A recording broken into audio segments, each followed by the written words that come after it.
Hello guys, അപ്പം ഇന്ന് മുഹറം 10 നമ്മൾ ഉമ്മാൻ്റെ വീട്ടിലായിരുന്നു ഗൈസ്. ഇത് കുരങ്ങൻ കണ്ട് ഇവിടെ നിന്ന് ഇങ്ങനെ കളിക്കുന്നത് ഉമ്മാൻ്റെ അടുക്കളയാണ് നമ്മളെ. അപ്പം നമ്മളിന്ന് നോമ്പ് തുറക്കാൻ എന്തെങ്കിലും ഉണ്ടാക്കിയെന്ന് വെച്ചാൽ വലിയ വലുതായിട്ടൊന്നും ആക്കിയില്ല. നമ്മൾ ഉന്നക്കായും ആക്കി, മുട്ട പൊരിച്ചതും ആക്കി.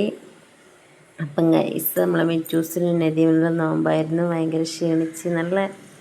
അപ്പോൾ പക്ഷേ ഇന്ന് സ്കൂളൊന്നും ഇല്ലാത്തതുകൊണ്ട് വലിയ കുഴപ്പമില്ല. അപ്പം ഉമ്മ വിളിച്ചപ്പം നമുക്കിവിടെ നോമ്പ് തുറക്കാമെന്നൊക്കെ പറഞ്ഞപ്പോൾ ഉമ്മ ഇന്നലെ വിളിച്ചായിരുന്നു. അപ്പോൾ അങ്ങനെ പോകാമെന്ന് ചോദിച്ചു. അപ്പം നമ്മളെ വീട്ടിൽ നിന്ന് ഉമ്മാൻ്റെ വീട്ടിലേക്ക് പോയി. ഇവിടുന്ന് കടിയെല്ലാം റെഡിയാക്കി. ഇതാ ഗൈസ്, ബത്തക്ക വെള്ളവും ഇങ്ങനെ ഫ്രൂട്ടെല്ലാം മുറിച്ച് മാങ്ങ, ബത്തക്ക, നമ്മളിതാ കുട്ടീസെല്ലാം ഇവിടെ ഇങ്ങനെ ഇരിക്കുന്നുണ്ട്. ഉമ്മാൻ്റെ സ്പെഷ്യൽ പായസമുണ്ട് ഗൈസ്, നമ്മുടെ ഗോതമ്പ് പായസം.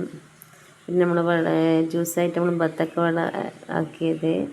പിന്നെ ഉണ്ട് ഫ്രൂട്ടായിട്ട് ബത്തക്ക ഉണ്ട്, മാങ്ങ ഉണ്ട്. അപ്പം ഗൈസ്, നമ്മൾ ഇന്ന് ഉമ്മാൻ്റെ കൂടെയാണ് നമ്മൾ ഇന്നത്തെ മുഹറം 10. അപ്പോൾ ഇതാ ഗൈസ്, നമ്മളെ ഉമ്മാൻ്റെ സ്പെഷ്യൽ ഗോതമ്പ് പായസം ഞാൻ കാണിച്ചു തരാം. നല്ല ടേസ്റ്റാണ്, നല്ല രസമുണ്ട്.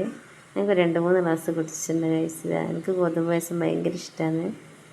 ഇതാ ഗൈസ്, നമ്മൾ അങ്ങനെ പായസമെല്ലാം കുടിച്ച് നമ്മൾ ഫുഡ് എന്ന് വെച്ചാൽ ഗൈസ്, ഇതാ നമ്മളിന്ന് ചക്ക വെച്ച് മുറിച്ച് വെച്ചായിരുന്നു. പിന്നെ റോട്ടി ഉണ്ടാക്കി. പിന്നെ മുരിങ്ങ, ഇതാ ഗൈസ്, ഉമ്മൻ്റെ ചക്ക നല്ല ടേസ്റ്റാണ്. അങ്ങനെ റോട്ടിക്ക് മുരിങ്ങക്കറി ഉണ്ടാക്കിയിട്ടുണ്ട്.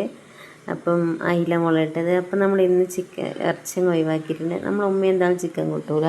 അപ്പോൾ എന്തായാലും നമ്മളിന്ന് കുറേ ദിവസമായി ചിക്കൻ തന്നെ. അപ്പം ഗൈസ്, ഇതാണ് നമ്മൾ ഇന്നത്തെ മുഹറം 10 വിശേഷങ്ങൾ ഇതെല്ലാമാണ്.